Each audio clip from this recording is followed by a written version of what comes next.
براءة من الله ورسوله إلى الذين عاهدتم من المشركين সম্পর্ক ছেদ করা হলো আল্লাহ ও তার রাসূলের পক্ষ থেকে সেই মুশরিকদের সাথে যাদের সাথে তোমরা চুক্তিবদ্ধ হয়েছিলে। فسيحوا في الأرض 4 أشهر واعلموا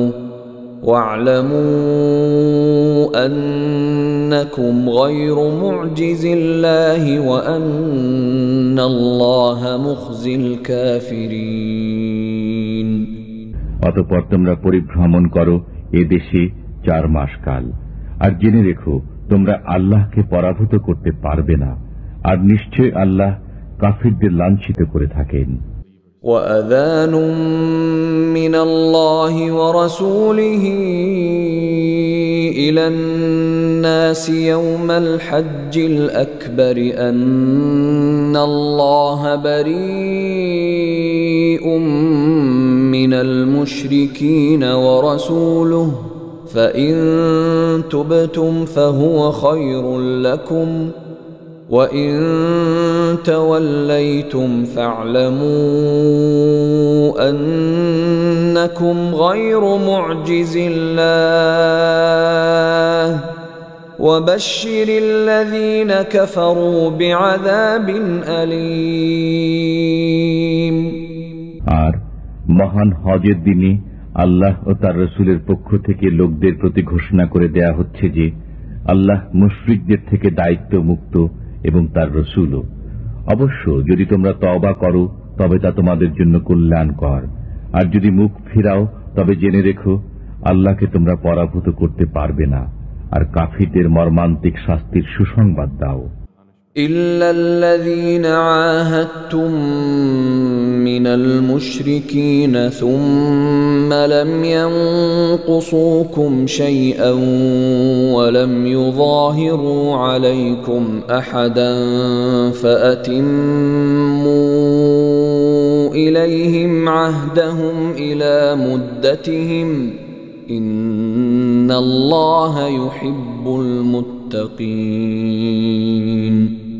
তবে যে মুশরিকদের সাথে তোমরা চুক্তিবদ্ধ অতঃপর যারা তোমাদের ব্যাপারে কোনো ত্রুটি করেনি এবং তোমাদের বিরুদ্ধে কাউকে সাহায্য করেনি, তাদের সাথে কৃত চুক্তিকে তাদের দেয়া মেয়াদ পর্যন্ত পূর্ণ করো।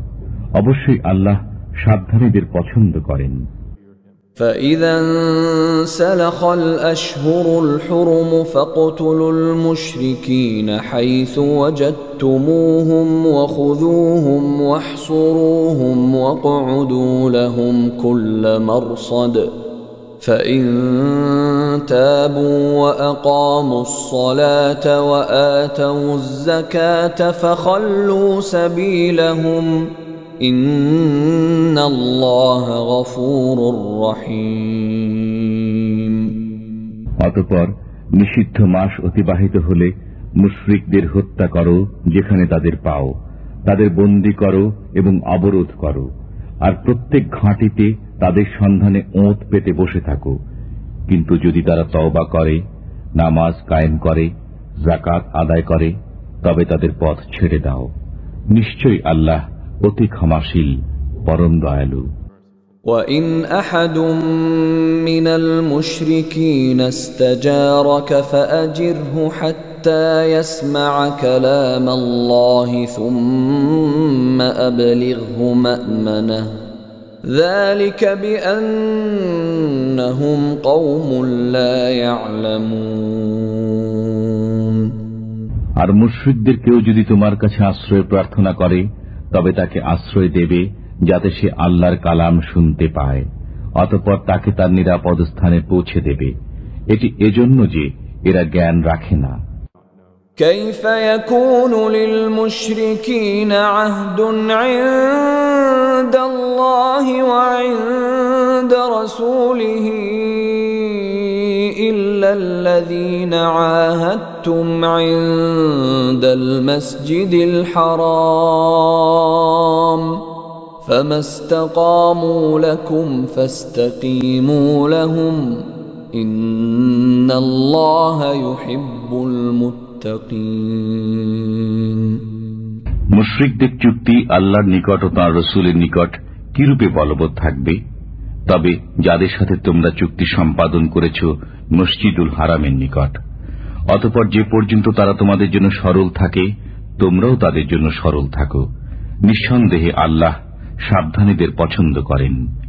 كيف وإن يظهروا عليكم لا يرقبوا فيكم إلا ولا ذمة يرضونكم بأفواههم وتأبى قلوبهم وأكثرهم فاسقون। কিরূপে তারা তোমাদের উপর জয়ী হলে তোমাদের আত্মীয়তার ও অঙ্গীকারে কোনো মর্যাদা দেবে না। তারা মুখে তোমাদের সন্তুষ্ট করে, কিন্তু তাদের অন্তরসমূহ তা অস্বীকার করে, আর তাদের অধিকাংশ প্রতিশ্রুতি ভঙ্গকারী। اشتروا بآيات الله ثمنا قليلا فصدوا عن سبيله إنهم ساء ما كانوا يعملون। তারা আল্লাহর আয়াতসমূহ নগণ্য মূল্যে বিক্রয় করে, অতঃপর লোকদের নিবৃত রাখে তার পথ থেকে। তারা যা করে চলছে তা অতি নিকৃষ্ট। لا يرقبون في مؤمن إلا ولا ذمة وأولئك هم المعتدون। তারা মর্যাদা দেয় না কোনো মুসলমানের ক্ষেত্রে আত্মীয়তার আর না অঙ্গীকারের, আর তারাই সীমা লঙ্ঘনকারী। فإن تابوا وأقاموا الصلاة وآتوا الزكاة فإخوانكم في الدين ونفصل الآيات لقوم يعلمون। অবশ্যই তারা যদি তওবা করে, নামাজ কায়েম করে আর যাকাত আদায় করে, তবে তারা তোমাদের দ্বীনী ভাই। আর আমি বিধানসমূহে জ্ঞানী লোকদের জন্য সবিস্তারে বর্ণনা করে থাকি। وَإِن نَكَثُوا أَيْمَانَهُم مِّن بَعْدِ عَهْدِهِمْ وَطَعَنُوا فِي دِينِكُمْ فقاتلوا أئمة الكفر إنهم لا أيمان لهم لعلهم ينتهون। আর যদি ভঙ্গ করে তারা তাদের শপথ প্রতিশ্রুতির পর এবং বিদ্রুপ করে তোমাদের দিন সম্পর্কে, তবে কুফর প্রধানদের সাথে যুদ্ধ করো, কারণ এদের কোনো শপথ নেই যাতে তারা ফিরে আসে। ألا تقاتلون قوما نكثوا أيمانهم وهموا بإخراج الرسول وهم بدؤوكم أول مرة أتخشونهم فالله أحق أن تخشوه إن كنتم مؤمنين। তোমরা কি সেই দলের সাথে যুদ্ধ করবে না যারা ভঙ্গ করেছে নিজেদের শপথ এবং সংকল্প নিয়েছে রসুলকে বহিষ্কারের? আর এরাই প্রথম তোমাদের সাথে বিবাদের সূত্রপাত করেছে। তোমরা কি তাদের ভয় করো? অথচ তোমাদের ভয়ের অধিকতর যোগ্য হলেন আল্লাহ, যদি তোমরা মুমিন হও। قاتلوهم يعذبهم الله بأيديكم ويخزهم وينصركم عليهم ويشف صدور قوم مؤمنين। যুদ্ধ করো ওদের সাথে, আল্লাহ তোমাদের হস্তে তাদের শাস্তি দেবেন, তাদের লাঞ্ছিত করবেন, তাদের বিরুদ্ধে তোমাদের জয়ী করবেন এবং মুসলমানদের অন্তরসমূহ শান্ত করবেন। ويذهب غيظ قلوبهم ويتوب الله على من يشاء والله عليم حكيم এবং তাদের মনের ক্ষোভ দূর করবেন, আর আল্লাহ যার প্রতি ইচ্ছা ক্ষমাশীল হবেন। আল্লাহ সর্বজ্ঞ প্রজ্ঞাময়।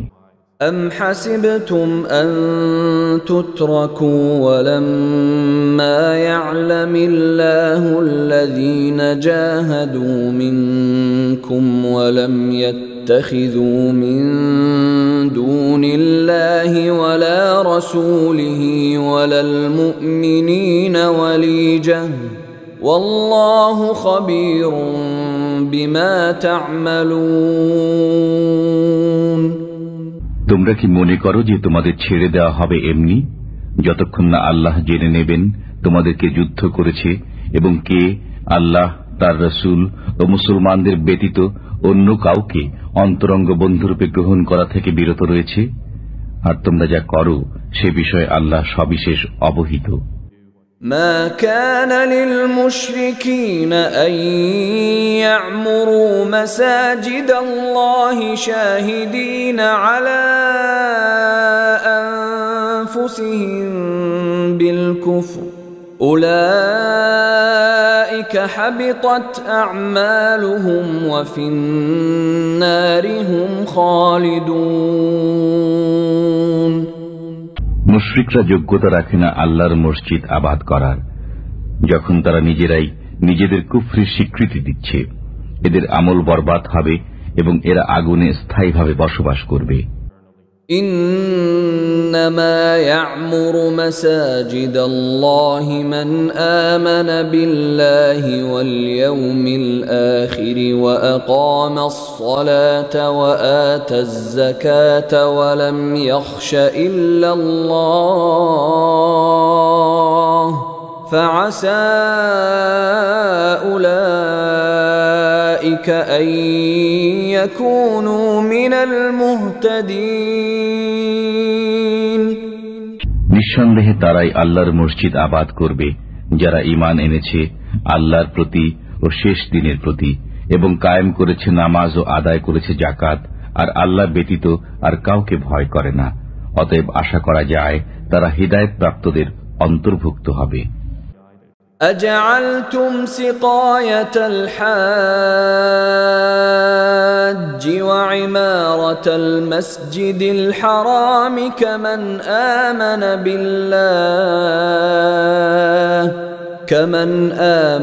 بالله واليوم الآخر وجاهد في سبيل الله لا يستوون عند الله والله لا يهدي القوم الظالمين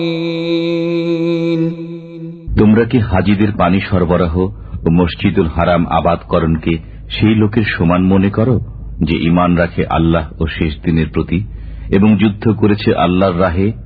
এরা আল্লাহর দৃষ্টিতে সমান নয়, আর আল্লাহ জালিম লোকদের হিদায়াত করেন না। الذين آمنوا وهاجروا وجاهدوا في سبيل الله بأموالهم وأنفسهم أعظم درجة عند الله وأولئك هم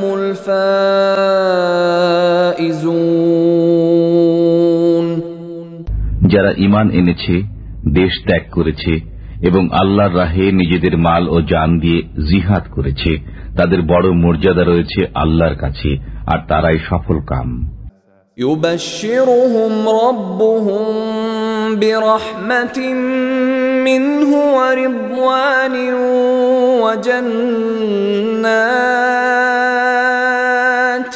وجنات لهم فيها نعيم مقيم তাদের সুসংবাদ দিচ্ছেন তাদের পরওয়ারদিগার স্বীয় দয়া ও সন্তোষের এবং জান্নাতের, যেখানে আছে তাদের জন্য স্থায়ী শান্তি। خالدين فيها أبدا إن الله عنده أجر عظيم তথা তারা থাকবে চিরদিন। নিঃসন্দেহে আল্লাহর কাছে আছে মহাপুরস্কার। يا أيها الذين آمنوا لا تتخذوا آباءكم وإخوانكم أولياء إن استحبوا الكفر على الإيمان ومن يتولهم منكم فأولئك هم الظالمون হে ঈমানদারগণ, তোমরা স্বীয় পিতা ও ভাইদেরকে অভিভাবক রূপে গ্রহণ করো না যদি তারা ঈমান অপেক্ষা কুফরকে ভালোবাসে, আর তোমাদের যারা তাদের অভিভাবক রূপে গ্রহণ করে তারা সীমা লঙ্ঘনকারী। قل إن كان آباؤكم وأبناؤكم وإخوانكم وأزواجكم وعشيرتكم وأموال اقترفتموها وتجارة تخشون كسادها ومساكن ترضونها أحب إليكم من الله ورسوله وجهاد في سبيله فتربصوا حتى يأتي الله بأمره والله لا يهدي القوم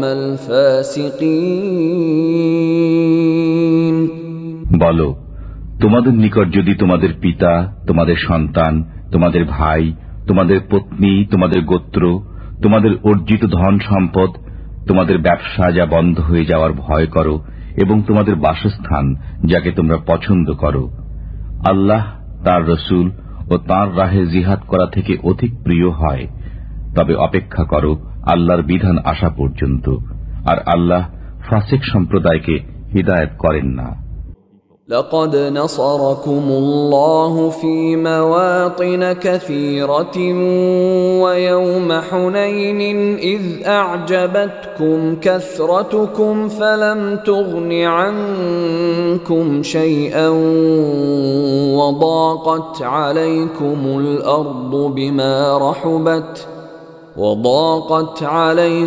الأرض بما رحبت ثم وليتم مدبرين আল্লাহ তোমাদের সাহায্য করেছেন অনেক ক্ষেত্রে, এবং হুনাইনের দিনে যখন তোমাদের সংখ্যাধিক্য তোমাদের প্রফুল্ল করেছিল, কিন্তু তা তোমাদের কোনো কাজে আসেনি, এবং পৃথিবী প্রশস্ত হওয়া সত্ত্বেও তোমাদের জন্য সংকুচিত হয়েছিল।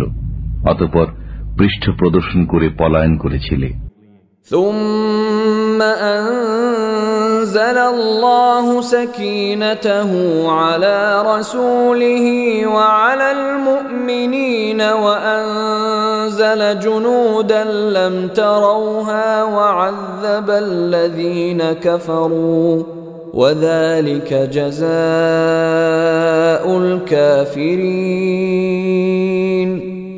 তারপর আল্লাহ নাজিল করেন নিজের পক্ষ থেকে সান্ত্বনা তার রসুল ও মুমিনদের প্রতি, এবং অবতীর্ণ করেন এমন সেনাবাহিনী যাদের তোমরা দেখতে পাওনি, আর শাস্তি প্রদান করেন কাফিরদের, এবং এটি হল কাফিরদের কর্মফল।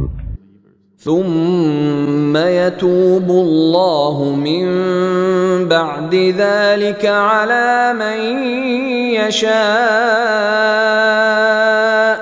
والله غفور رحيم এরপর আল্লাহ যাদের প্রতি ইচ্ছা তওবার তৌফিক দেবেন, আর আল্লাহ অতীব ক্ষমাশীল, পরম দয়ালু। يا أيها الذين آمنوا إنما المشركون نجس فلا يقربوا المسجد الحرام بعد عامهم هذا وإن خفتم عيلة فسوف يغنيكم الله من فضله إن شاء إن الله عليم حكيم হে ঈমানদারগণ, মুশরিকরা তো অপবিত্র, সুতরাং এ বছরের পর তারা যেন মসজিদুল হারামের নিকট না আসে। আর যদি তোমরা দারিদ্র্যের আশঙ্কা করো, তবে আল্লাহ চাইলে নিজ করুণায় ভবিষ্যতে তোমাদের অভাব মুক্ত করে দেবেন। নিঃসন্দেহে আল্লাহ সর্বজ্ঞ, প্রজ্ঞাময়। قاتلوا الذين لا يؤمنون بالله ولا باليوم الآخر ولا يحرمون ما حرم الله ورسوله ولا يدينون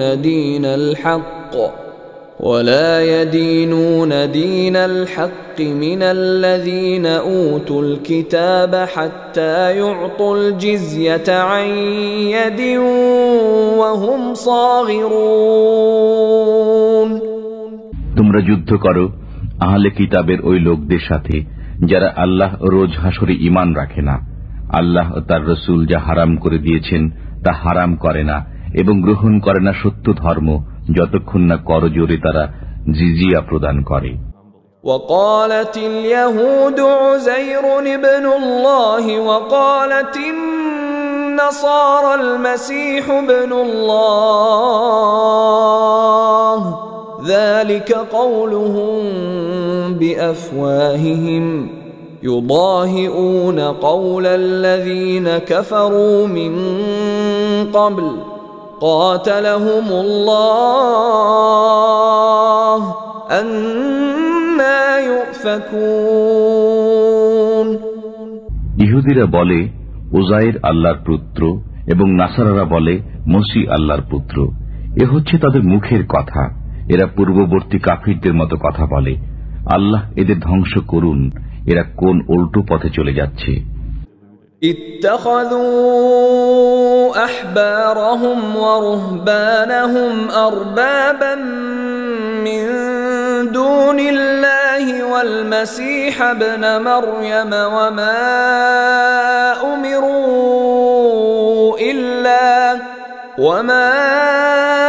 أمروا إلا ليعبدوا إلها واحدا لا إله إلا هو سبحانه عما يشركون তারা তাদের পণ্ডিত ও সংসার বিভাগীদের তাদের পালনকর্তা রূপে গ্রহণ করেছে আল্লাহ ব্যতীত এবং মরিয়মের পুত্রকেও, অথচ তারা আদিষ্ট ছিল একমাত্র মাবুদের ইবাদতের জন্য। তিনি ছাড়া কোনো মাবুদ নেই, তারা তার শরীক সাব্যস্ত করে, তার থেকে তিনি পবিত্র। يريدون أن يطفئوا نور الله بأفواههم ويأبى الله إلا أن يتم نوره ولو كره الكافرون তারা তাদের মুখের ফুৎকারে আল্লাহর নূরকে নির্বাপিত করতে চায়, কিন্তু আল্লাহ অবশ্যই তার নূরের পূর্ণতা বিধান করবেন, যদিও কাফিররা তা অপ্রীতিকর মনে করে। هو الذي أرسل رسوله بالهدى ودين الحق ليظهره على الدين كله ولو كره المشركون তিনি প্রেরণ করেছেন আপন রসুলকে হেদায়েত ও সত্য দিন সহকারে, যেন এ দিনকে অপরাপর দিনের উপর জয়যুক্ত করেন, যদিও মুশরিকরা তা অপ্রীতিকর মনে করে। يا أيها الذين آمنوا إن كثيرا من الأحبار والرهبان ليأكلون أموال الناس بالباطل ويصدون عن سبيل الله والذين يكنزون الذهب والفضة ولا ينفقونها في سبيل الله فبشرهم بعذاب أليم হে ঈমানদারগণ, পণ্ডিত ও সংসার বিরাগীদের অনেকে লোকদের মালামাল অন্যায়ভাবে ভোগ করে চলছে এবং আল্লাহর পথ থেকে লোকদের নিবৃত রাখছে। আর যারা স্বর্ণ ও রূপা জমা করে রাখে এবং তা ব্যয় করে না আল্লাহর পথে, তাদের কঠোর আযাবের সুসংবাদ শুনিয়ে দিন। يوم يحمى عليها في نار جهنم فتكوى بها جباههم وجنوبهم وظهورهم هذا ما كنزتم لأنفسكم فذوقوا ما كنتم تكنزون। সেদিন জাহান্নামের আগুনে তা উত্তপ্ত করা হবে এবং তার দ্বারা তাদের ললাট, পার্শ্ব ও পৃষ্ঠদেশকে দগ্ধ করা হবে। সেদিন বলা হবে, এগুলো যা তোমরা নিজেদের জন্য জমা রেখেছিলে, সুতরাং এক্ষণে আস্বাদ গ্রহণ করো জমা করে রাখার। إن عدة الشهور عند الله 12 شهرا في كتاب الله يوم خلق السماوات والأرض منها 4 حرم ذلك الدين القيم فلا تظلموا فيهن أنفسكم وقاتلوا المشركين كافة كما يقاتلونكم كافة واعلموا أن الله مع المتقين। নিশ্চয় আল্লাহর বিধান ও গণনায় মাস 12টি, আসমানসমূহ ও পৃথিবী সৃষ্টির দিন থেকে তন্মধ্যে 4টি সম্মানিত। এটি সুপ্রতিষ্ঠিত বিধান, সুতরাং এর মধ্যে তোমরা নিজেদের প্রতি অত্যাচার করো না। আর মুশরিকদের সাথে তোমরা যুদ্ধ করো সমবেতভাবে, যেমন তারাও তোমাদের সাথে যুদ্ধ করে যাচ্ছে সমবেতভাবে। আর মনে রেখো, আল্লাহ মুত্তাকিদের সাথে রয়েছেন। إنما النسيء زيادة في الكفر يضل به الذين كفروا يحلونه عاما ويحرمونه عاما ليواطئوا عدة ما حرم الله فيحلوا ما حرم الله زين لهم سوء أعمالهم والله لا يهدي القوم الكافرين। এই মাস পিছিয়ে দেওয়ার কাজ কেবল কুফরির মাত্রা বৃদ্ধি করে, যার ফলে কাফিরগণ গোমরাহিতে পতিত হয়। এরা হালাল করে নেয় একে 1 বছর এবং হারাম করে নেয় অন্য বছর, যাতে তারা গণনা পূর্ণ করে নেয় আল্লাহর নিষিদ্ধ মাসগুলোর। অতঃপর হালাল করে নেয় আল্লাহর হারামকৃত মাসগুলোকে। তাদের মন্দ কাজগুলো তাদের জন্য শোভনীয় করে দেওয়া হলো, আর আল্লাহ কাফির সম্প্রদায়কে হিদায়েত করেন না। يا أيها الذين آمنوا ما لكم إذا قيل لكم انفروا في سبيل الله اثاقلتم إلى الأرض أرضيتم بالحياة الدنيا من الآخرة فما متاع الحياة الدنيا في الآخرة إلا قليل। হে ঈমানদারগণ, তোমাদের কি হলো যখন আল্লাহর পথে বের হবার জন্য তোমাদের বলা হয়, তখন মাটি জড়িয়ে ধরো। তোমরা কি আখিরাতের পরিবর্তে দুনিয়ার জীবনে পরিতুষ্ট হয়ে গেলে? অথচ আখিরাতের তুলনায় দুনিয়ার জীবনের উপকরণ অতি অল্প। إلا تنفروا يعذبكم عذابا أليما ويستبدل قوما غيركم ولا تضروه شيئا والله على كل شيء قدير। যদি বের না হও তবে আল্লাহ তোমাদের মর্মন্তুদ আযাব দেবেন এবং অপর জাতিকে তোমাদের স্থলাভিষিক্ত করবেন।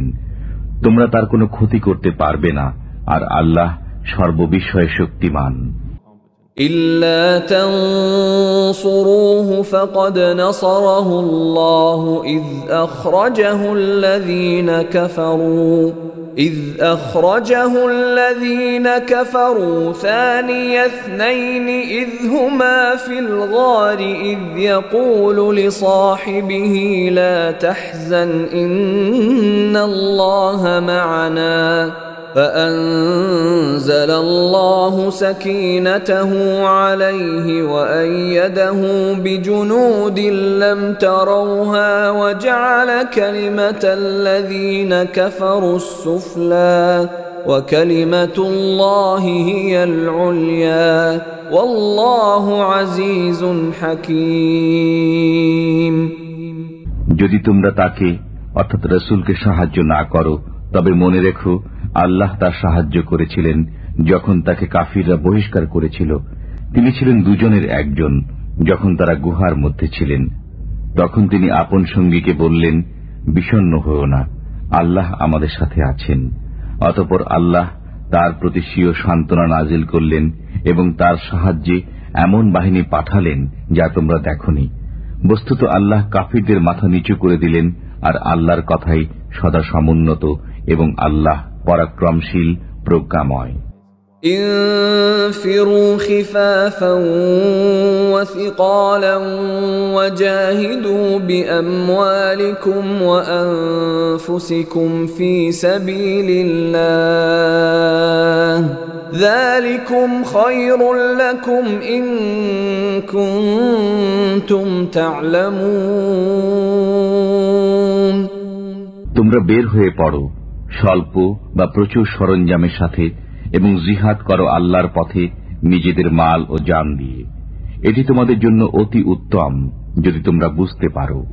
لو كان عرضا قريبا وسفرا قاصدا لاتبعوك ولكن بعدت عليهم الشقة وسيحلفون بالله لو استطعنا لخرجنا معكم يهلكون أنفسهم والله يعلم إنهم لكاذبون। যদি আশু লাভের সম্ভাবনা থাকত এবং যাত্রাপথ সংক্ষিপ্ত হতো তবে তারা অবশ্যই আপনার সহযাত্রী হতো, কিন্তু তাদের নিকট যাত্রাপথ সুদীর্ঘ মনে হল। আর তারা এখনই শপথ করে বলবে, আমাদের সাধ্য থাকলে অবশ্যই তোমাদের সাথে বের হতাম। এরা নিজেরাই নিজেদের বিনষ্ট করছে, আর আল্লাহ জানেন যে এরা মিথ্যাবাদী। আফাল্লাহু আনকা লিমা আযিনতা লাহুম হাত্তা ইয়াতাবায়্যানা লাকাল্লাযীনা সাদাকু ওয়া তা'লামাল কাযিবিন। আল্লাহ আপনাকে ক্ষমা করুন। আপনি কেন তাদের অব্যাহতি দিলেন যে পর্যন্ত না আপনার কাছে পরিষ্কার হয়ে যেত কারা সত্যবাদী এবং জেনে নিতেন মিথ্যাবাদীদের। لا يستأذنك الذين يؤمنون بالله واليوم الآخر أن يجاهدوا بأموالهم وأنفسهم والله عليم بالمتقين। আল্লাহ রোজ কিয়ামতের প্রতি যাদের ঈমান রয়েছে তারা মাল ও জান দ্বারা জিহাদ করা থেকে আপনার কাছে অব্যাহতি কামনা করবে না, আর আল্লাহ সাবধানীদের ভালো জানেন। إنما يستأذنك الذين لا يؤمنون بالله واليوم الآخر وارتابت قلوبهم فهم في ريبهم يترددون। নিঃসন্দেহে তারাই আপনার কাছে অব্যাহতি চায় যারা আল্লাহ রোজ কিয়ামতে ঈমান রাখে না এবং তাদের অন্তর সন্দেহগ্রস্ত হয়ে পড়েছে, সুতরাং সন্দেহের আবর্তে তারা ঘুরপাক খেয়ে চলছে। ولو أرادوا الخروج لأعدوا له عدة ولكن كره الله بعاثهم فثبطهم وقيل اقعدوا مع القاعدين আর যদি তারা বের হওয়ার সংকল্প নিত তবে অবশ্যই কিছু সরঞ্জাম প্রস্তুত রাখত, কিন্তু তাদের উত্থান আল্লাহর পছন্দ নয়, তাই তাদের নিবৃত রাখলেন এবং আদেশ হল উপবিষ্ট লোকদের সাথে তোমরা বসে থাকো। لو خرجوا فيكم ما زادوكم إلا خبالا ولأوضعوا خلالكم يبغونكم الفتنة وفيكم سماعون لهم والله عليم بالظالمين যদি তোমাদের সাথে তারা বের হতো তবে তোমাদের অনিষ্ট ছাড়া আর কিছু বৃদ্ধি করত না, আর অশ্ব ছুটাতো তোমাদের মধ্যে বিভেদ সৃষ্টির উদ্দেশ্যে, আর তোমাদের মাঝে রয়েছে তাদের গুপ্তচর। বস্তুত আল্লাহ জালিমদের ভালোভাবেই জানেন। لقد ابتغوا الفتنة من قبل وقلبوا لك الأمور حتى جاء الحق وظهر أمر الله حتى جاء الحق وظهر أمر الله وهم كارهون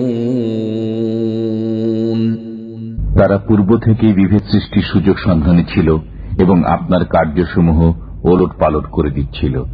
শেষ পর্যন্ত সত্য প্রতিশ্রুতি এসে গেল এবং জয়ী হল আল্লাহর হুকুম, যে অবস্থায় তারা মন্দ বোধ করল। ومنهم من يقول ائذن لي ولا تفتني ألا في الفتنة سقطوا وإن جهنم لمحيطة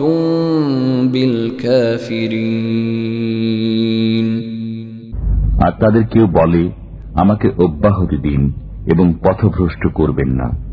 শুনে রাখো, তারা তো পূর্ব থেকে পথভ্রষ্ট এবং নিঃসন্দেহে জাহান্নাম এই কাফিরদের পরিবেষ্টন করে রয়েছে।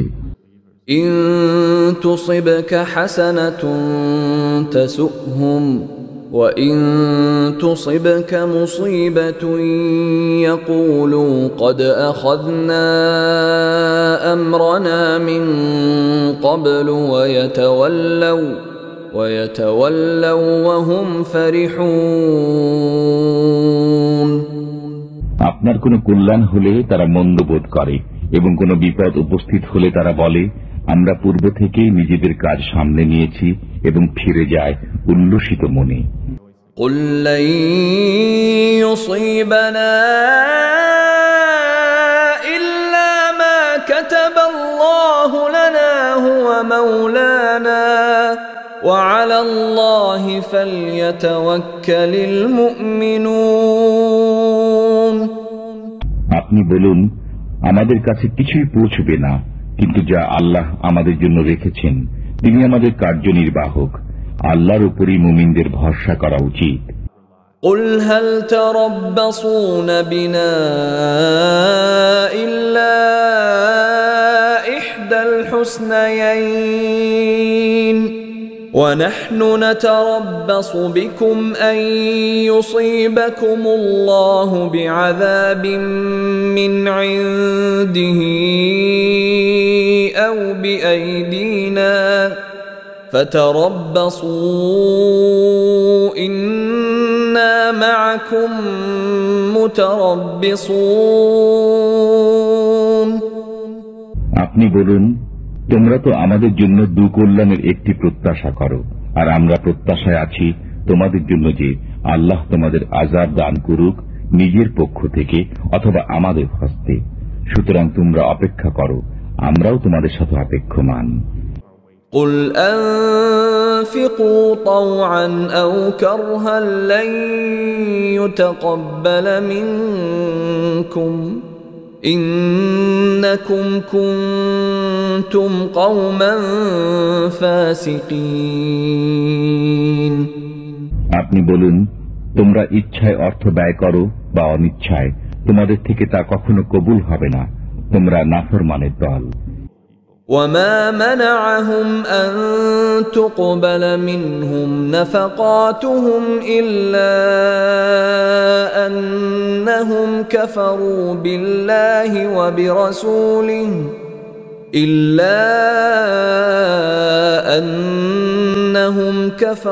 بالله وبرسوله ولا يأتون الصلاة إلا وهم كسالى ولا ينفقون إلا وهم كارهون তাদের অর্থ ব্যয় কবুল না হওয়ার এছাড়া আর কোনো কারণ নেই যে তারা আল্লাহ ও তার রসুলের প্রতি অবিশ্বাসী। তারা নামাজে আসে অলসতার সাথে আর ব্যয় করে সংকুচিত মনে। فلا تعجبك أموالهم ولا أولادهم إنما يريد الله ليعذبهم بها في الحياة الدنيا وتزهق أنفسهم وهم كافرون সুতরাং তাদের ধন সম্পদ ও সন্তান সন্ততি যেন আপনাকে বিস্মিত না করে। আল্লাহর ইচ্ছা হল এগুলো দ্বারা দুনিয়ার জীবনে তাদের আযাবে নিপতিত রাখা এবং প্রাণ বিয়োগ হওয়া কুফরি অবস্থায়। ويحلفون بالله إنهم لمنكم وما هم منكم ولكنهم قوم يفرقون তারা আল্লাহর নামে হলফ করে বলে যে তারা তোমাদেরই অন্তর্ভুক্ত, অথচ তারা তোমাদের অন্তর্ভুক্ত নয়। অবশ্য তারা তোমাদের ভয় করে। لو يجدون ملجأ أو مغارات أو مدخلا لولوا إليه وهم يجمحون তারা কোনো আশ্রয়স্থল, কোনো গুহা বা মাথা গোঁজার ঠাঁই পেলে সেদিকে পলায়ন করবে দ্রুত গতিতে। ومنهم من يلمزك في الصدقات فإن أعطوا منها رضوا وإن لم يعطوا منها إذا هم يسخطون তাদের মধ্যে এমন লোক রয়েছে যারা সদকা বন্টনে আপনাকে দোষারোপ করে, এর থেকে কিছু পেলে সন্তুষ্ট হয় এবং না পেলে বিক্ষুব্ধ হয়। ولو أنهم رضوا ما آتاهم الله ورسوله وقالوا حسبنا الله سيؤتينا الله من فضله ورسوله إنا إلى الله راغبون কতই না ভালো হতো যদি তারা সন্তুষ্ট হতো আল্লাহ ও তার রসুলের উপর এবং বলতো আল্লাহই আমাদের জন্য যথেষ্ট, আল্লাহ আমাদের দেবেন নিজ করুণায় এবং তার রসুলও, আমরা শুধু আল্লাহকে কামনা করি। إنما الصدقات للفقراء والمساكين والعاملين عليها والمؤلفة قلوبهم وفي الرقاب والغارمين وفي سبيل الله وابن السبيل فريضة من الله والله عليم حكيم যাকাত হলো কেবল ফকির, মিসকিন, যাকাত আদায়কারী ও যাদের চিত্ত আকর্ষণ প্রয়োজন তাদের হক, এবং তা দাস মুক্তির জন্য, ঋণগ্রস্তদের জন্য, আল্লাহর পথে জিহাদকারীদের জন্য এবং মুসাফিরদের জন্য এই হল আল্লাহর নির্ধারিত বিধান। আল্লাহ সর্বজ্ঞ, প্রজ্ঞাময়। ومنهم الذين يؤذون النبي ويقولون هو أذن قل أذن خير لكم يؤمن بالله ويؤمن للمؤمنين ورحمة للذين آمنوا منكم والذين يؤذون رسول الله لهم عذاب أليم আর তাদের মধ্যে কেউ কেউ নবীকে ক্লেশ দেয় এবং বলে, এ লোকটি তো কান সর্বস্ব। আপনি বলে দিন, কান হলেও তোমাদেরই মঙ্গলের জন্য। আল্লাহর উপর বিশ্বাস রাখে এবং বিশ্বাস রাখে মুসলমানদের কথার উপর। বস্তুত তোমাদের মধ্যে যারা ঈমানদার তাদের জন্য তিনি রহমত বিশেষ, আর যারা আল্লাহর রাসূলের প্রতি কুৎসা রচনা করে তাদের জন্য রয়েছে বেদনাদায়ক আযাব। يحلفون بالله لكم ليرضوكم والله ورسوله أحق أن يرضوه إن كانوا مؤمنين। তোমাদের সামনে আল্লাহর কসম খায় যাতে তোমাদের রাজি করাতে পারে। অবশ্য তারা যদি ঈমানদার হয়ে থাকে তবে আল্লাহকে এবং তার রাসূলকে রাজি করা অত্যন্ত জরুরি। ألم يعلموا أنه من يحادد الله ورسوله فأن له نار جهنم خالدا فيها ذلك الخزي العظيم। তারা কি একথা জেনে নেয়নি যে আল্লাহর সাথে এবং তার রাসূলের সাথে যে মোকাবিলা করে তার জন্য নির্ধারিত রয়েছে দোজখ, তাতে সবসময় থাকবে। এটি হল মহা অপমান।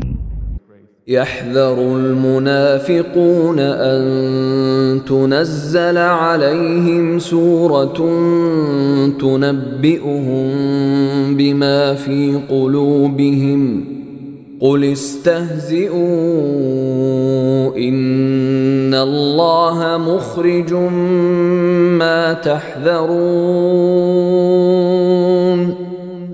মুনাফিকরা এ ব্যাপারে ভয় করে যে মুসলমানদের উপর না এমন কোন সূরা নাজিল হয় যাতে তাদের অন্তরের গোপন বিষয় অবহিত করা হবে।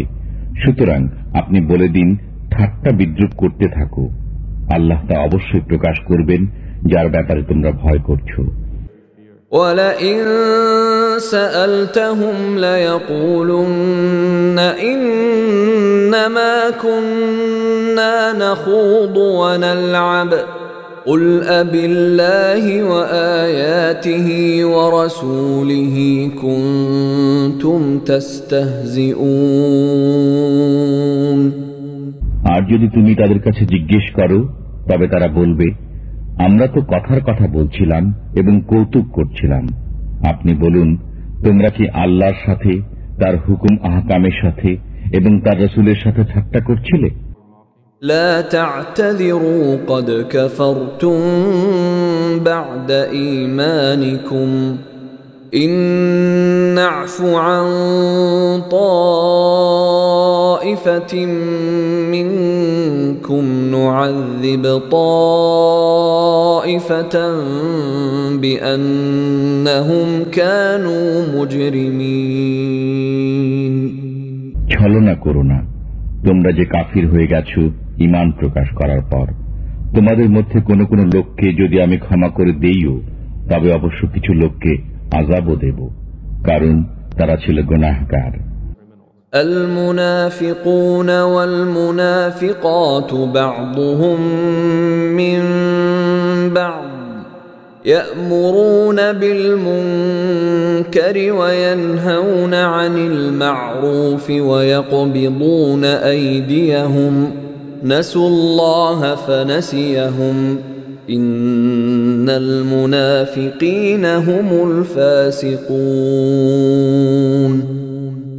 মুনাফিক নরনারী সবারই গতিবিধি একরকম, শেখায় মন্দ কথা, ভালো কথা থেকে বারণ করে এবং নিজ মুঠো বন্ধ রাখে। আল্লাহকে ভুলে গেছে তারা, কাজেই তিনিও তাদের ভুলে গেছেন। নিঃসন্দেহে মুনাফিকরাই নাফরমান। وعد الله المنافقين والمنافقات والكفار نار جهنم خالدين فيها هي حسبهم ولعنهم الله ولهم عذاب مقيم। ওয়াদা করেছেন আল্লাহ মুনাফিক পুরুষ এবং মুনাফিক নারীদের এবং কাফিরদের জন্য দোজখের আগুনের, তাতে পড়ে থাকবে সর্বদা, সেটাই তাদের জন্য যথেষ্ট। আর আল্লাহ তাদের প্রতি অভিসম্পাত করেছেন এবং তাদের জন্য রয়েছে স্থায়ী আযাব। كالذين من قبلكم كانوا أشد منكم قوة وأكثر أموالا وأولادا فاستمتعوا بخلاقهم فاستمتعتم بخلاقكم كما استمتع الذين من قبلكم بخلاقهم وخضتم كالذي خاضوا أولئك حبطت أعمالهم في الدنيا والآخرة وأولئك هم الخاسرون। যেমন করে তোমাদের পূর্ববর্তী লোকেরা তোমাদের চেয়ে বেশি ছিল শক্তিতে এবং ধন সম্পদের ও সন্তান সন্ততির অধিকারীও ছিল বেশি, অতঃপর উপকৃত হয়েছে নিজেদের ভাগের দ্বারা। আবার তোমরা ফায়দা উঠিয়েছ তোমাদের ভাগের দ্বারা, যেমন করে তোমাদের পূর্ববর্তীরা ফায়দা উঠিয়েছিল নিজেদের ভাগের দ্বারা। আর তোমরাও চলছ তাদেরই চলন অনুযায়ী। তারা ছিল সে লোক যাদের আমলসমূহ নিঃশেষিত হয়ে গেছে দুনিয়া ও আখিরাতে, আর তারাই হয়েছে ক্ষতির সম্মুখীন। ألم يأتهم نبأ الذين من قبلهم قوم نوح وعاد وثمود وقوم إبراهيم وأصحاب مدين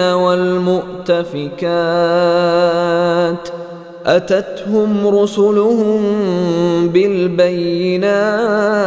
بالبينات فما كان الله ليظلمهم ولكن كانوا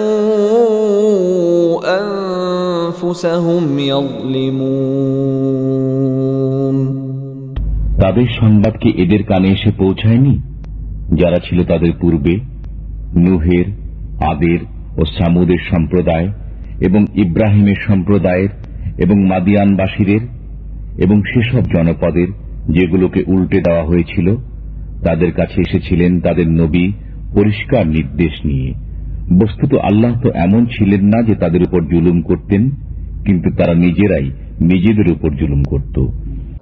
والمؤمنون والمؤمنات بعضهم أولياء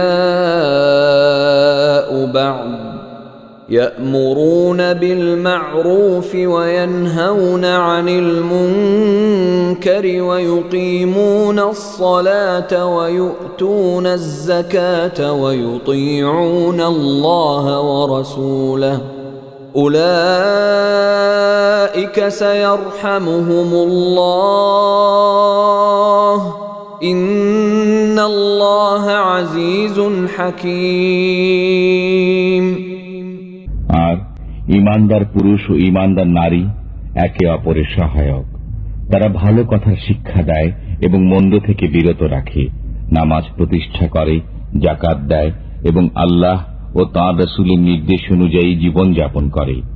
এদের উপর আল্লাহ তাআলা দয়া করবেন, নিশ্চয়ই আল্লাহ পরাক্রমশালী, সুকৌশলী। وعد الله المؤمنين والمؤمنات جنات تجري من تحتها الأنهار خالدين فيها ومساكن طيبة في جنات عدن ورضوان من الله أكبر ذلك هو الفوز العظيم।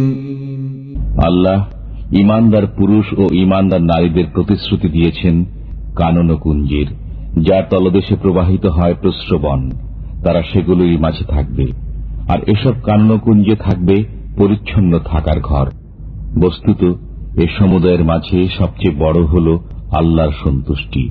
এটি হল মহান কৃতকার্যতা। يا أيها النبي جاهد الكفار والمنافقين واغلظ عليهم ومأواهم جهنم وبئس المصير। হে নবী, কাফিরদের সাথে যুদ্ধ করুন এবং মুনাফিকদের সাথে তাদের সাথে কঠোরতা অবলম্বন করুন। তাদের ঠিকানা হল দোজখ এবং তা হল নিকৃষ্ট ঠিকানা। يحلفون بالله ما قالوا ولقد قالوا كلمة الكفر وكفروا بعد إسلامهم وهموا بما لم ينالوا وما نقموا إلا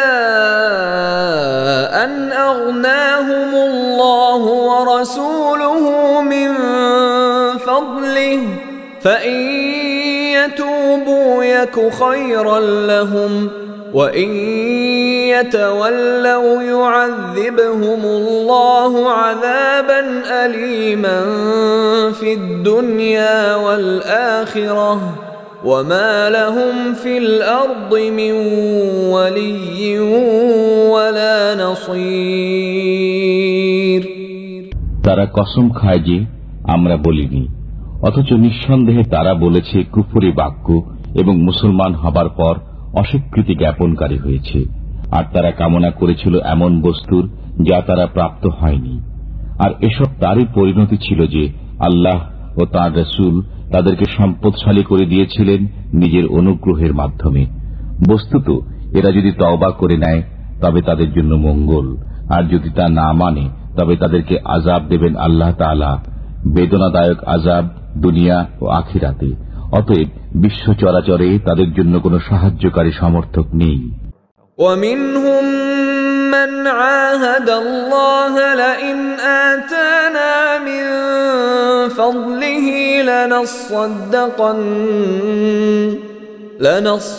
لنصدقن ولنكونن من الصالحين।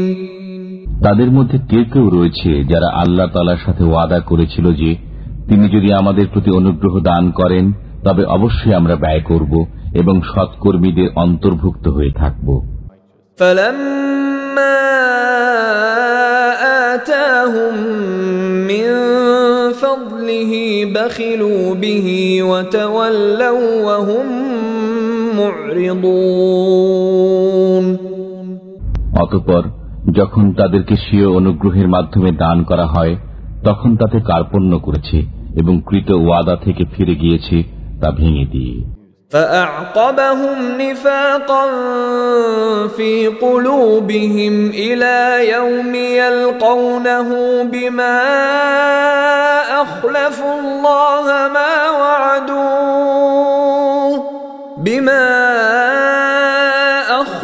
الله ما وعدوه وبما كانوا يكذبون। তারপর এরই পরিণতিতে তাদের অন্তরে কপটতা স্থান করে নিয়েছে সেদিন পর্যন্ত যেদিন তারা তাঁর সাথে গিয়ে মিলবে। তা এজন্য যে তারা আল্লাহর সাথে কৃত ওয়াদা লঙ্ঘন করেছিল এবং এজন্য যে তারা মিথ্যা কথা বলত। ألم يعلموا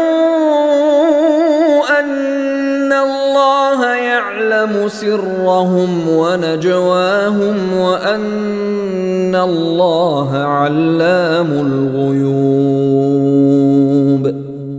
তারা কি জেনে নেয়নি যে আল্লাহ তাদের রহস্য ও সলা পরামর্শ সম্পর্কে অবগত এবং আল্লাহ খুব ভালো করে জানেন সমস্ত গোপন বিষয়।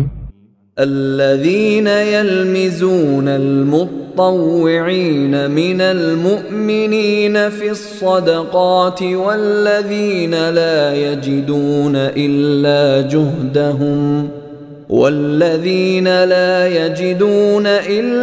جهدهم فيسخرون منهم سخر الله منهم ولهم عذاب أليم। সে সমস্ত লোক যারা ভৎসনা বিদ্রুপ করে সেসব মুসলমানদের প্রতি যারা মন খুলে দান খয়রাত করে এবং তাদের প্রতি যাদের কিছুই নেই শুধুমাত্র নিজেদের পরিশ্রম লব্ধ বস্তু ছাড়া, তারপর তাদের প্রতি ঠাট্টা করে। আল্লাহ তাদের প্রতি ঠাট্টা করেছেন এবং তাদের জন্য রয়েছে বেদনাদায়ক আযাব। استغفر لهم أو لا تستغفر لهم إن تستغفر لهم 70 مرة فلن يغفر الله لهم ذلك بأنهم كفروا بالله ورسوله والله لا يهدي القوم الفاسقين তুমি তাদের জন্য ক্ষমা প্রার্থনা করো আর না করো। যদি তুমি তাদের জন্য 70 বারও ক্ষমা প্রার্থনা করো, তথাপি কখনই তাদেরকে আল্লাহ ক্ষমা করবেন না। তা এজন্য যে তারা আল্লাহকে এবং তার রসুলকে অস্বীকার করেছে। বস্তুত আল্লাহ নাফরমানদেরকে পথ দেখান না। فرح المخلفون بمقعدهم خلاف رسول الله وكرهوا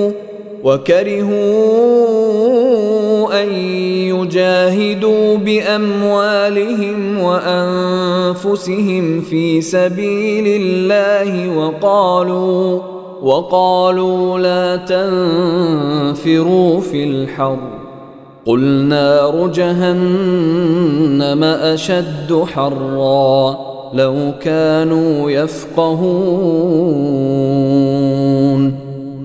পেছনে থেকে যাওয়া লোকেরা আল্লাহর রসুল থেকে বিচ্ছিন্ন হয়ে বসে থাকতে পেরে আনন্দ লাভ করেছে, আর জান ও মালের দ্বারা আল্লাহর রাহে জিহাদ করতে অপছন্দ করেছে এবং বলেছে, এই গরমের মধ্যে অভিযানে বের হয়েও না। বলে দাও, উত্তাপে জাহান্নামের আগুন প্রচণ্ডতম, যদি তাদের বিবেচনা শক্তি থাকত। فليضحكوا قليلا وليبكوا كثيرا جزاء بما كانوا يكسبون অতএব তারা সামান্য হেসে নিক এবং তারা তাদের কৃতকর্মের বদলাতে অনেক বেশি কাঁদবে। فإن رجعك الله إلى طائفة منهم فاستأذنوك للخروج فقل لن تخرجوا معي أبدا ولن تقاتلوا معي عدوا إنكم رضيتم بالقعود أول مرة فاقعدوا مع الخالفين বস্তুত আল্লাহ যদি তোমাকে তাদের মধ্য থেকে কোন শ্রেণী বিশেষের দিকে ফিরিয়ে নিয়ে যান এবং অতঃপর তারা তোমার কাছে অভিযানে বেরোবার অনুমতি কামনা করে, তবে তুমি বলো যে তোমরা কখনো আমার সাথে বেরোবে না এবং আমার পক্ষ হয়ে কোন শত্রুর সাথে যুদ্ধ করবে না। তোমরা তো প্রথমবারে বসে থাকা পছন্দ করেছ, কাজেই পেছনে পড়ে থাকা লোকদের সাথে বসে থাকো।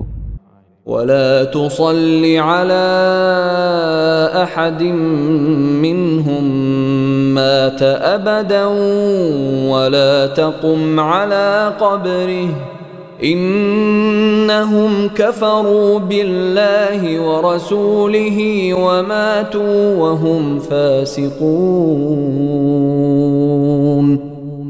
আর তাদের মধ্য থেকে কারো মৃত্যু হলে তার উপর কখনো নামাজ পড়বেন না এবং তার কবরে দাঁড়াবেন না।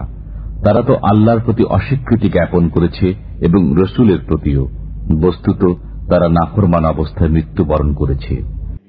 ولا تعجبك أموالهم وأولادهم إنما يريد الله أن يعذبهم بها في الدنيا وتزهق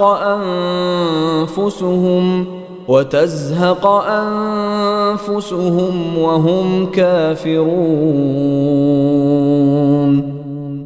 আর বিস্মিত হও না তাদের ধন সম্পদ ও সন্তান সন্ততির দরুন। আল্লাহ তো এই চান যে এসবের কারণে তাদেরকে আযাবের ভেতরে রাখবেন দুনিয়ায় এবং তাদের প্রাণ নির্গত হওয়া পর্যন্ত যেন তারা কাফিরই থাকে। وَإِذَا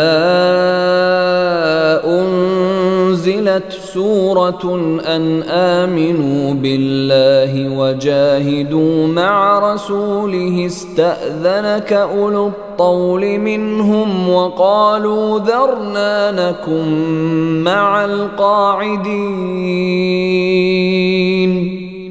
আর যখন নাজিল হয় কোন সূরা যে তোমরা ঈমান আনো আল্লাহর উপর তার রাসূলের সাথে একাত্ম হয়ে, তখন বিদায় কামনা করে তাদের সামর্থ্যবান লোকেরা এবং বলে, আমাদের অব্যাহতি দিন, যাতে আমরা নিষ্ক্রিয়ভাবে বসে থাকা লোকদের সাথে থেকে যেতে পারি।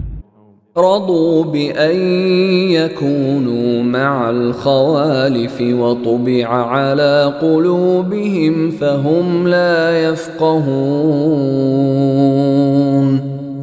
তারা পেছনে পড়ে থাকা লোকদের সাথে থেকে যেতে পেরে আনন্দিত হয়েছে এবং মোহর এঁটে দেয়া হয়েছে তাদের অন্তরসমূহের উপর, বস্তুত তারা বোঝে না। لكن الرسول والذين آمنوا معه جاهدوا بأموالهم وأنفسهم وأولئك لهم الخيرات وأولئك هم المفلحون। কিন্তু রাসূল এবং সেসব লোক যারা ঈমান এনেছে তার সাথে তারা যুদ্ধ করেছে নিজেদের জান ও মালের দ্বারা, তাদেরই জন্য নির্ধারিত রয়েছে কল্যাণসমূহ এবং তারাই মুক্তির লক্ষ্যে উপনীত হয়েছে। أعد الله لهم جنات تجري من تحتها الأنهار خالدين فيها ذلك الفوز العظيم। আল্লাহ তাদের জন্য তৈরি করে রেখেছেন কানন কুঞ্জ, যার তলদেশে প্রবাহিত রয়েছে প্রস্রবণ, তারা তাতে বাস করবে অনন্তকাল। এটাই হল বিরাট কৃতকার্যতা। وجاء المعذرون من الأعراب ليؤذن لهم وقعد الذين كذبوا الله ورسوله سيصيب الذين كفروا منهم عذاب أليم। আর ছলনাকারী বেদুইন লোকেরা এলো যাতে তাদের অব্যাহতি লাভ হতে পারে এবং নিবৃত থাকতে পারে তাদেরই যারা আল্লাহ ও রাসূলের সাথে মিথ্যা বলেছিল। এবার তাদের উপর শীঘ্রই আসবে বেদনাদায়ক আযাব যারা কাফির। ليس على الضعفاء ولا على المرضى ولا على الذين لا يجدون ما ينفقون حرج إذا نصحوا لله ورسوله ما على المحسنين من سبيل والله غفور رحيم। দুর্বল, রুগ্ন, দায়ভার বহনে অসমর্থ লোকদের জন্য কোনো অপরাধ নেই যখন তারা মনের দিক থেকে পবিত্র হবে আল্লাহ ও রাসূলের সাথে। নেককারদের উপর অভিযোগের কোনো পথ নেই, আর আল্লাহ হচ্ছেন ক্ষমাকারী, দয়ালু। ولا على الذين إذا ما أتوك لتحملهم قلت لا أجد ما أحملكم عليه تولوا وأعينهم تفيض من الدمع حزنا ألا يجدوا ما ينفقون। আর না আছে তাদের উপর যারা এসেছে তোমার নিকট, যেন তুমি তাদের বাহন দান করো, এবং তুমি বলেছ আমার কাছে এমন কোন বস্তু নেই যে তার উপর তোমাদের সওয়ার করাবো। তখন তারা ফিরে গেছে, অথচ তখন তাদের চোখ দিয়ে অশ্রু বইছিল এ দুঃখে যে তারা এমন কোন বস্তু পাচ্ছে না যা ব্যয় করবে। إنما السبيل على الذين يستأذنونك وهم أغنياء رضوا بأن يكونوا مع الخوالف وطبع الله على قلوبهم فهم لا يعلمون। অভিযোগের পথ তো তাদের ব্যাপারে রয়েছে যারা তোমার নিকট অব্যাহতি কামনা করে, অথচ তারা সম্পদশালী, যারা পেছনে পড়ে থাকা লোকদের সাথে থাকতে পেরে আনন্দিত হয়েছে, আর আল্লাহ মোহর এঁটে দিয়েছেন তাদের অন্তরসমূহে, বস্তুত তারা জানতেও পারেনি। يعتذرون إليكم إذا رجعتم إليهم قل لا تعتذروا لن نؤمن لكم قد نبأنا الله من أخباركم وسيرى الله عملكم ورسوله ثم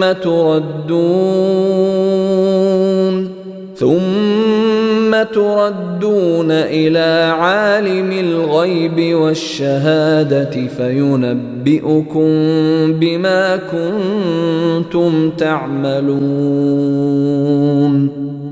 তুমি যখন তাদের কাছে ফিরে আসবে তখন তারা তোমাদের নিকট ছল ছুতা নিয়ে উপস্থিত হবে। তুমি বলো, ছলনা করো না, আমি কখনো তোমাদের কথা শুনব না।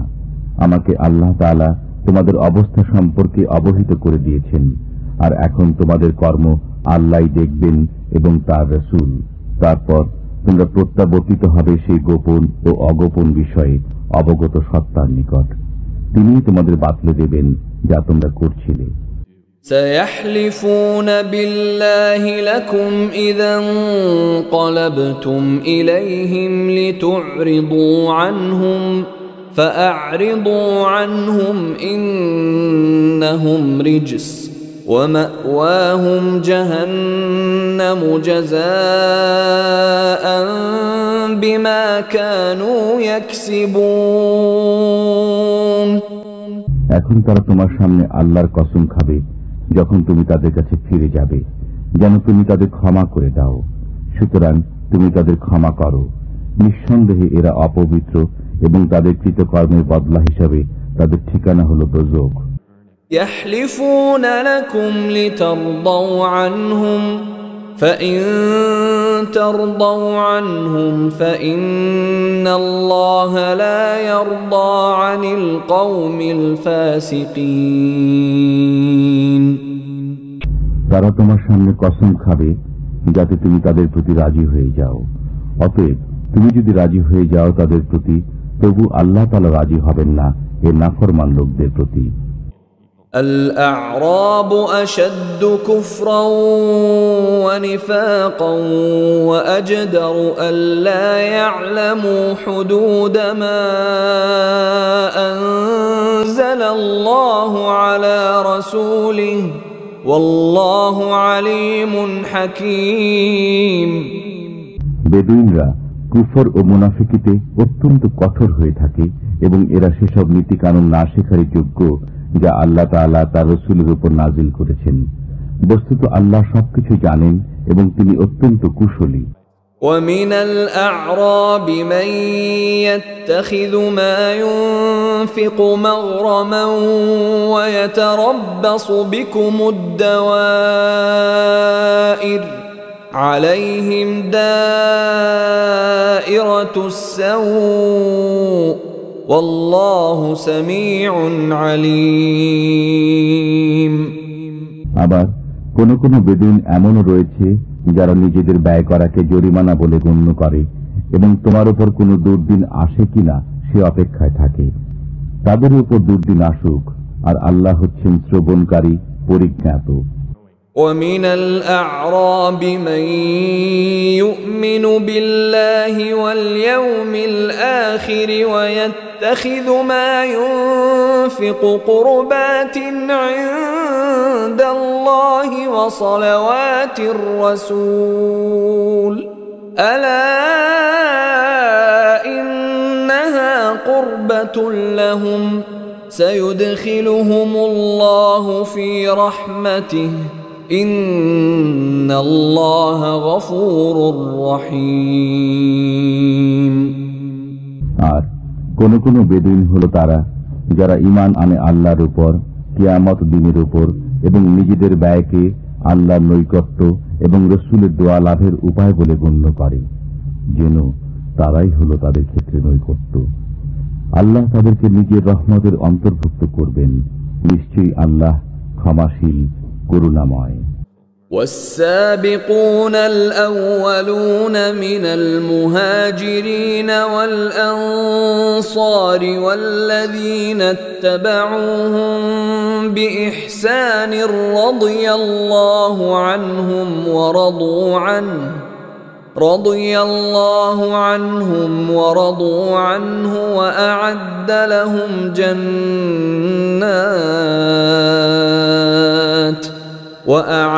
لهم جنات تجري تحتها الأنهار خالدين فيها أبدا ذلك الفوز العظيم। আর যারা সর্বপ্রথম হিজরতকারী ও আনসারদের মাঝে পুরাতন এবং যারা তাদের অনুসরণ করেছে, আল্লাহ সে সমস্ত লোকের প্রতি সন্তুষ্ট হয়েছেন এবং তারাও তাঁর প্রতি সন্তুষ্ট হয়েছে। আর তাদের জন্য প্রস্তুত রেখেছেন কানন কুঞ্জ, যার তলদেশ দিয়ে প্রবাহিত প্রস্রবণসমূহ। সেখানে তারা থাকবে চিরকাল। এটাই হলো মহান কৃতকার্যতা। وَمِمَّنْ حَوْلَكُمْ مِنَ الْأَعْرَابِ مُنَافِقُونَ وَمِنْ أَهْلِ الْمَدِينَةِ مَرَدُوا عَلَى النِّفَاقِ لَا تَعْلَمُهُمْ نَحْنُ نَعْلَمُهُمْ سَنُعَذِّبُهُمْ مرتين ثم يردون إلى عذاب عظيم। আর কিছু কিছু তোমার আশেপাশের মুনাফিক এবং কিছু লোক মদিনাবাসী কঠোর মুনাফিকিতে অনড়। তুমি তাদের জানো না, আমি তাদের জানি। আমি তাদেরকে আযাব দান করব দুবার, তারপর তাদেরকে নিয়ে যাওয়া হবে মহা আযাবের দিকে। وآخرون اعترفوا بذنوبهم خلطوا عملا صالحا وآخر سيئا عسى الله أن يتوب عليهم إن الله غفور رحيم। আর কোন কোন লোক রয়েছে যারা নিজেদের পাপ স্বীকার করেছে, তারা মিশ্রিত করেছে একটি নেক কাজ ও অন্য একটি বদ কাজ। শীঘ্রই আল্লাহ হয়তো তাদেরকে ক্ষমা করে দেবেন। নিঃসন্দেহে আল্লাহ ক্ষমাশীল, করুণাময়।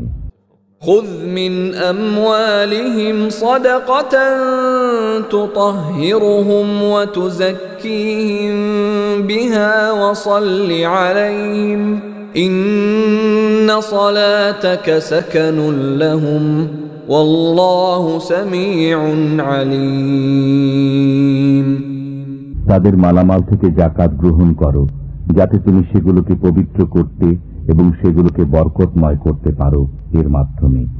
আর তুমি তাদের জন্য দোয়া করো, নিঃসন্দেহে তোমার দোয়া তাদের জন্য সান্ত্বনা স্বরূপ। বস্তুত আল্লাহ সবকিছুই শোনেন, জানেন।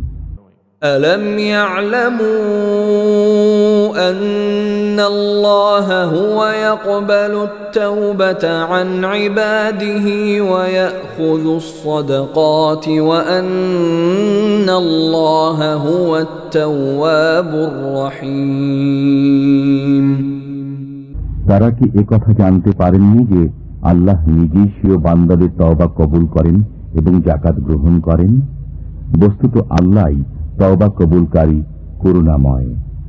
وَقُلِ اعْمَلُوا فَسَيَرَى اللَّهُ عَمَلَكُمْ وَرَسُولُهُ وَالْمُؤْمِنُونَ وَسَتُرَدُّونَ إِلَى عَالِمِ الْغَيْبِ وَالشَّهَادَةِ فَيُنَبِّئُكُم بِمَا كُنتُمْ تَعْمَلُونَ। আর তুমি বলে দাও, তোমরা আমল করে যাও, তার পরবর্তীতে আল্লাহ দেখবেন তোমাদের কাজ এবং দেখবেন রসুল ও মুসলমানগণ। তাছাড়া তোমরা শীঘ্রই প্রত্যাবর্তিত হবে তাঁর সান্নিধ্যে, যিনি গোপন ও প্রকাশ্য বিষয়ে অবগত। তারপর তিনি জানিয়ে দেবেন তোমাদেরকে যা করতে। وآخرون مرجون لأمر الله إما يعذبهم وإما يتوب عليهم والله عليم حكيم। আবার অনেক লোক রয়েছে যাদের কাজকর্ম আল্লাহর নির্দেশের উপর স্থগিত রয়েছে। তিনি হয় তাদের আযাব দেবেন, না হয় তাদের ক্ষমা করে দেবেন। বস্তুত আল্লাহ সবকিছুই জ্ঞাত, বিজ্ঞতা সম্পন্ন। والذين اتخذوا مسجدا ضرارا وكفرا وتفريقا بين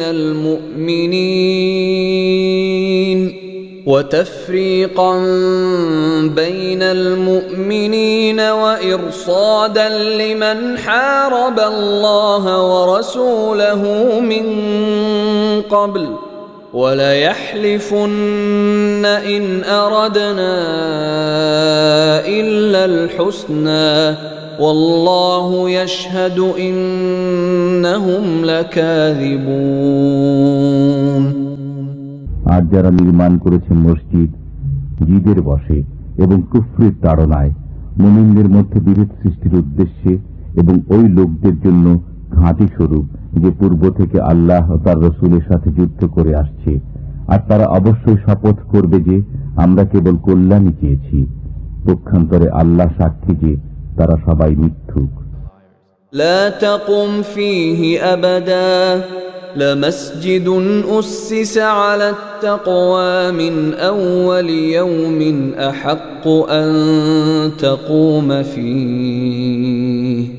فيه رجال يحبون أن يتطهروا والله يحب المطهرين।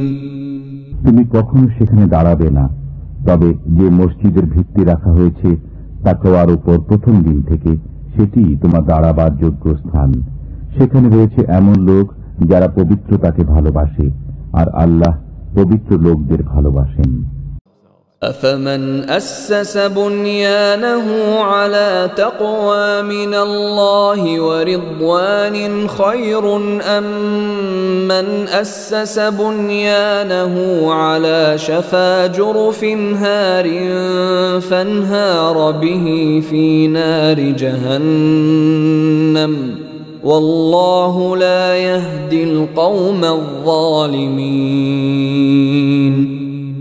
যে ব্যক্তি স্বীয় গৃহের ভিত্তি রেখেছে আল্লাহর ভয় ও তাঁর সন্তুষ্টির উপর, সে উত্তম, না সে ব্যক্তি উত্তম যে স্বীয় গৃহের ভিত্তি রেখেছে কোন গর্তের কিনারায় যা ধসে পড়ার নিকটবর্তী এবং অতঃপর তা ওকে নিয়ে দোজখের আগুনে পতিত হয়, আর আল্লাহ জালিমদের পথ দেখান না।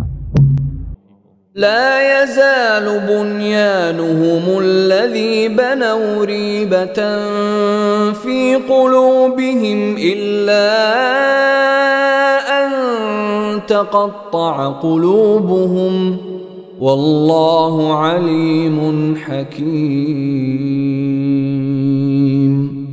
তাদের নির্মিত গৃহটি তাদের অন্তরে সদা সন্দেহের উদ্রেক করে যাবে, যে পর্যন্ত না তাদের অন্তরগুলো চৌচির হয়ে যায়, আর আল্লাহ সর্বজ্ঞ প্রজ্ঞাময়। ইন্নাল্লাহা আশতারা মিনাল মুমিনিনা আনফুসাহুম ওয়া আমওয়ালাহুম বিআন্না লাহুমুল জান্নাহ يقاتلون في سبيل الله فيقتلون ويقتلون وعدا عليه حقا في التوراة والإنجيل والقرآن ومن أوفى بعهده من الله فاستبشروا ببيعكم الذي بايعتم به وذلك هو الفوز العظيم। আল্লাহ ক্রয় করে নিয়েছেন মুসলমানদের থেকে তাদের জান ও মাল এই মূল্যে যে তাদের জন্য রয়েছে জান্নাত। তারা যুদ্ধ করে আল্লাহর রাহে, অতঃপর মারে ও মরে। তাওরাত, ইনজিল ও কোরআন, তিনি এ সত্য প্রতিশ্রুতিতে অবিচল, আর আল্লাহর যে প্রতিশ্রুতি রক্ষায় কে অধিক। সুতরাং তোমরা আনন্দিত হও সে লেনদেনের উপর যা তোমরা করছো তার সাথে, আর এ হলো মহান সাফল্য। التائبون العابدون الحامدون الراكعون الساجدون الآمرون بالمعروف والناهون عن المنكر والحافظون لحدود الله وبشر المؤمنين তারা তওবাকারী, ইবাদতকারী, শুকরগুজার, দুনিয়ার সাথে সম্পর্ক ছেদকারী, রুকু ও সিজদা আদায়কারী, সৎ কাজের আদেশ দানকারী ও মন্দ কাজ থেকে নিবৃতকারী এবং আল্লাহর দেয়া সীমাসমূহের হেফাজতকারী। বস্তুত সুসংবাদ দাও ঈমানদারদেরকে। ما كان للنبي والذين آمنوا أن يستغفروا للمشركين ولو كانوا أولي قربى من بعد ما تبين لهم أنهم أصحاب الجحيم। নবী এবং মুমিনের উচিত নয় মুশরিকদের মাগফিরাত কামনা করা, যদিও তারা আত্মীয় হোক, এ কথা সুস্পষ্ট হওয়ার পর যে তারা দোজখী। وما كان استغفار إبراهيم لأبيه إلا عن موعدة وعدها إياه فلما تبين له أنه عدو لله تبرأ منه إن إبراهيم لأواه حليم। আর ইব্রাহিম কর্তৃক স্বীয় পিতার মাগফিরাত কামনা ছিল কেবল সেই প্রতিশ্রুতির কারণে যা তিনি তার সাথে করেছিলেন। অতঃপর যখন তার কাছে এই কথা প্রকাশ পেল যে সে আল্লাহর শত্রু, তখন তার সাথে সম্পর্ক ছিন্ন করে নিলেন। নিঃসন্দেহে ইব্রাহিম ছিলেন বড় কোমল হৃদয়, সহনশীল। وما كان الله ليضل قوما بعد إذ هداهم حتى يبين لهم ما يتقون إن الله بكل شيء عليم। আর আল্লাহ কোন জাতিকে হিদায়াত করার পর পথভ্রষ্ট করেন না যতক্ষণ না তাদের জন্য পরিষ্কারভাবে বলে দেন সেসব বিষয় যা থেকে তাদের বেঁচে থাকা দরকার। নিঃসন্দেহে আল্লাহ সব বিষয়ে ওয়াকিফহাল। ইন্নাল্লাহা লাহু মুলকুস সামাওয়াতি ওয়াল আরদ ইউহয়ী ওয়া ইউমীত ওয়া মা লাকুম মিন দুনিল্লাহি মিন ওয়ালিয়্যিন ওয়ালা নাসীর। নিশ্চয় আল্লাহর জন্য আসমানসমূহ ও জমিনের সাম্রাজ্য। তিনি জিন্দা করেন ও মৃত্যু ঘটান, আর আল্লাহ ব্যতীত তোমাদের জন্য কোনো সহায় নেই, কোনো সাহায্যকারীও নেই। لقد تاب الله على النبي والمهاجرين والأنصار الذين اتبعوه في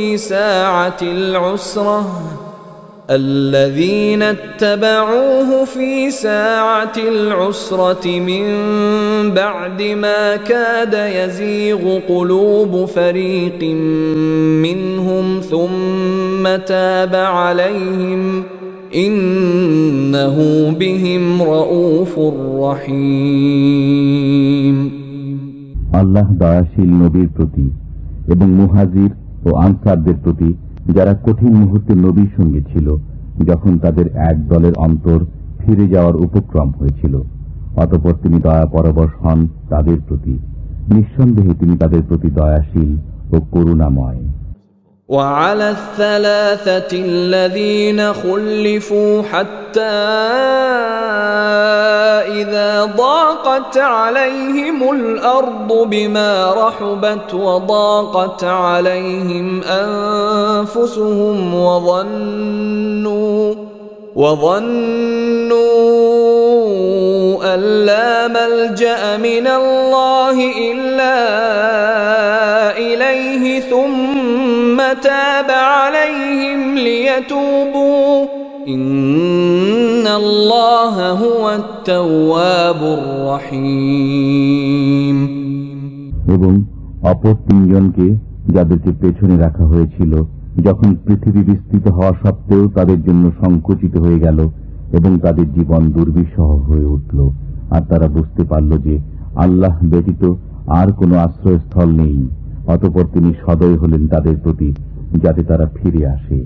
নিঃসন্দেহে আল্লাহ দয়াময়, করুণাশীল।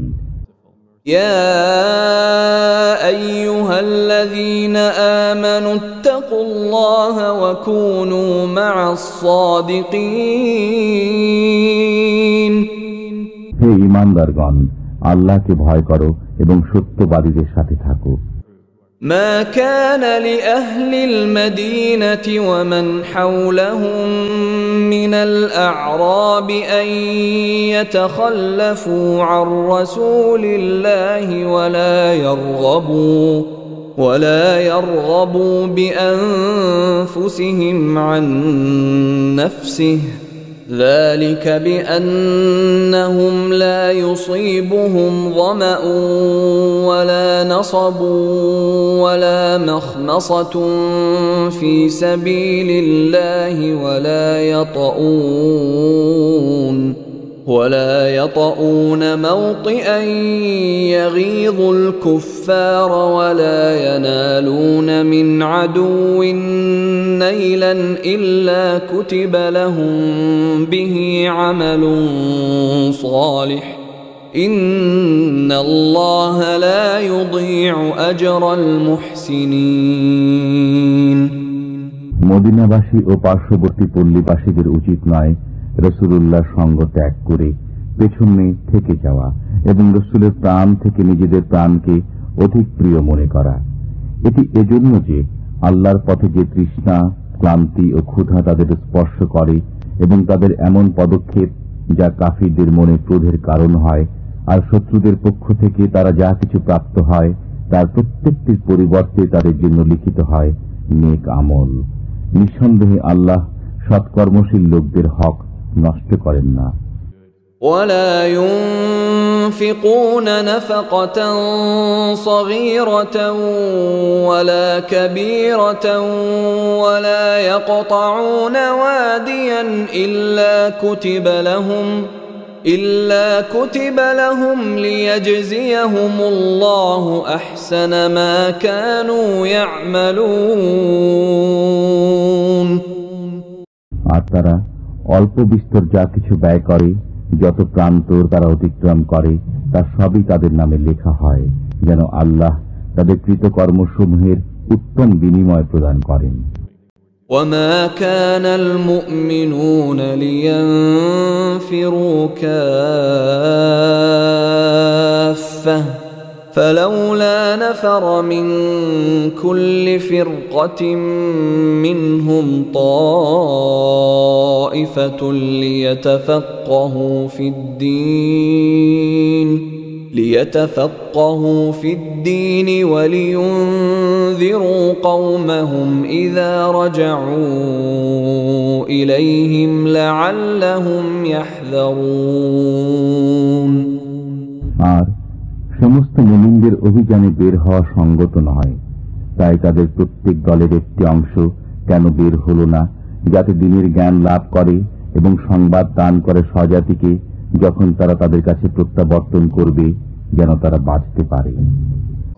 يا أيها الذين آمنوا قاتلوا الذين يلونكم من الكفار وليجدوا فيكم غلظة واعلموا أن الله مع المتقين। হে ঈমানদারগণ, তোমাদের নিকটবর্তী কাফিরদের সাথে যুদ্ধ চালিয়ে যাও এবং তারা তোমাদের মধ্যে কঠোরতা অনুভব করুক, আর জেনে রাখো আল্লাহ মুত্তাকিদের সাথে রয়েছেন। وَإِذَا مَا أُنْزِلَتْ سُورَةٌ فَمِنْهُمْ مَنْ يَقُولُ أَيُّكُمْ زَادَتْهُ هَذِهِ إيمانا فأما الذين آمنوا فزادتهم إيمانا وهم يستبشرون আর যখন কোন সূরা অবতীর্ণ হয় তখন তাদের কেউ কেউ বলে এই সূরা তোমাদের মধ্যে কার ঈমান কতটা বৃদ্ধি করল। অতএব যারা ঈমানদার এই সূরা তাদের ঈমান বৃদ্ধি করেছে এবং তারা আনন্দিত হয়েছে। وَأَمَّا الَّذِينَ فِي قُلُوبِهِم مَّرَضٌ فَزَادَتْهُمْ رِجْسًا إِلَى رِجْسِهِمْ وَمَاتُوا وَهُمْ كَافِرُونَ বস্তুত যাদের অন্তরে ব্যাধি রয়েছে এটি তাদের কলুষের সাথে আরো কলুষ বৃদ্ধি করেছে এবং তারা কাফির অবস্থায় মৃত্যুবরণ করল।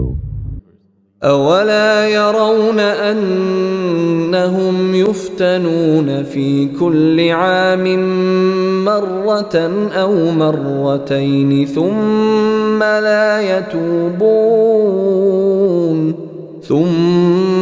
لَا يَتُوبُونَ وَلَا هُمْ يَذَّكَّرُونَ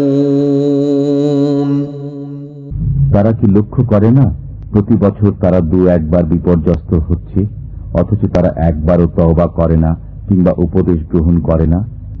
وَإِذَا مَا أُنزِلَتْ سُورَةٌ نَظَرَ بَعْضُهُمْ إِلَى بَعْضٍ هَلْ يَرَاكُمْ مِنْ أَحَدٍ ثُمَّ انصَرَفُوا صَرَفَ اللَّهُ قُلُوبَهُم بِأَنَّهُمْ قَوْمٌ لَّا يَفْقَهُونَ